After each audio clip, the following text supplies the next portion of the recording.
چا تپوس کړی ده چې سړی روژه نیسي نو په نهاره باندې روژه نیولی شي نه او په نهاره روژه نیولی شي کوم چې ورته نهاره وایي په نهاره باندې روژه نیولی شي او که چا په نهاره روژه ونیوه نو بلکل روژه یې صحیح ده او روژه یې کېږي بعضې خلکو کې دا مشهوره ده چې په نهاره باندې روژه نه کېږي نه فتاوی دا قوم دیوبند لیکلي دي چې په نهاره باندې که یو کس روژه ونیوله نو روژه یې صحیح ده او روژه یې ادا کېږي او بل د بار ملک نه یو کس تپوس کړی ده وی بار ملکونو کې اکثر دا طریقه کوي مسافر چې کله روژه ونیسي پېشمني مالې سحري وکړي پېشمنۍ وکړي نو بیا تر هغې پورې اوس کې یو اذان به وشي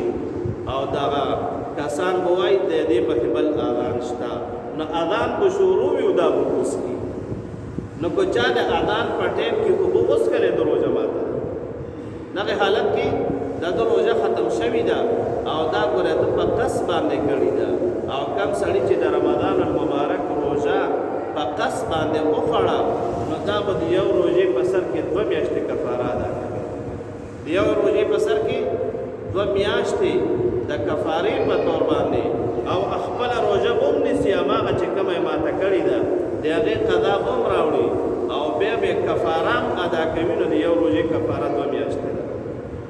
نو لهذا که چا د اذان په ټایم کې او دا طریقه یې وکړه چې اذان شروع ده او د اوبه وڅښلې او وروسته دا وایي چې خیر د بل اذان شته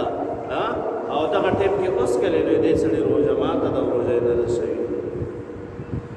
وصلى الله تعالى على خير خلقه سيدنا ومولانا محمد وآله وأصحابه أجمعين